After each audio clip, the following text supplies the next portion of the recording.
আজি যোনটো ৰেচিপি লৈ আহিছোঁ সেইটো চাগে আমি চবেই খাই ভাল পাওঁ। সেইটো হৈছে মাগুৰ মাছৰ লগত পালেং বিলাহীৰ তৰকাৰী।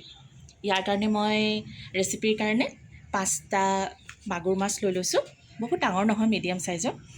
লগত লৈছোঁ পালেং শাক দুমুঠি, মেথি গুটি, পকা 2টা বিলাহী, জলকীয়া,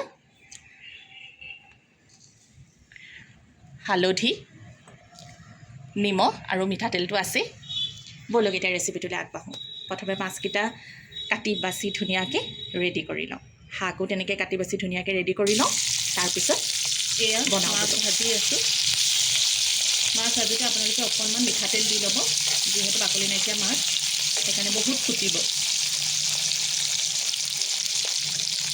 এইখিনি মই বহুত কাৰাকৈ নাভাজোঁ, অকণমান কোমলকৈ ভাজি থওঁ। এতিয়া মাছ ভজা তেলখিনিতে মই দি দিম কেইটামান মেথি গুটি আৰু এটা কেঁচা জলকীয়া ভাঙি ইয়াতে দি দিছোঁ। ইয়াতে দি দিম মই কাটি থোৱা বিলাহী,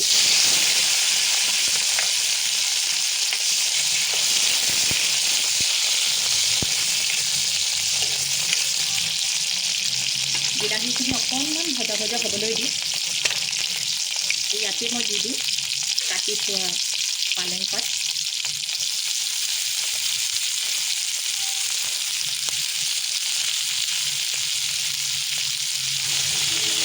এইখিনি মিক্স কৰি ল'ম ভালকৈ।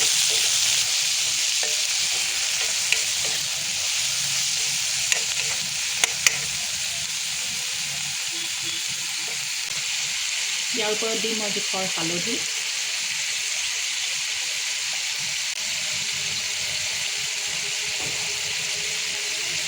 নিমখ। কিন্তু মই এইখিনি ঢাকনি নিদিয়াকৈ বনাম, নহ'লে পালেং শাকৰ ধুনীয়া সেউজীয়া ৰংটো ক'লা হৈ যাব। এইখিনি অকণমান ভাজ খাবলৈ দিম আৰু কি ধুনীয়াকৈ ভাজা ভজা কৰি তাৰপিছত চাই থাকক, খুব ধুনীয়া হৈছে, বিলাহী সিজি গ'ল। এতিয়া ইয়াৰ ওপৰত মই জোখৰ পানী দি দিম। মই গৰম পানী দিছোঁ।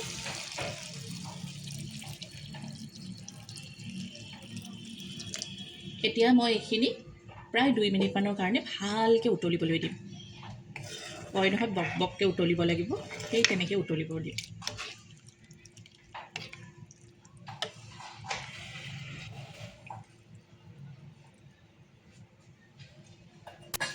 এয়া চাওক কি ধুনীয়াকৈ তৰকাৰীখন উতলি গ'ল।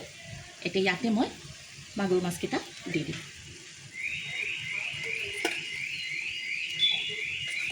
আৰু 4-5 মিনিটৰ কাৰণে খুব ধুনীয়াকৈ উতলিব দিম। পালেং শাক দি বনোৱা মাগুৰ মাছৰ তৰকাৰী ৰেডি হৈ গ'ল। এয়া চাওক কি ধুনীয়া হৈছে।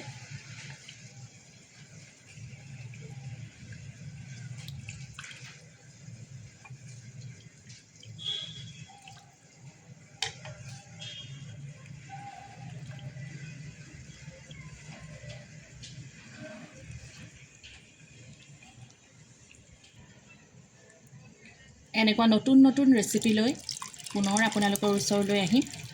আজিলৈ আহিছোঁ, ধন্যবাদ।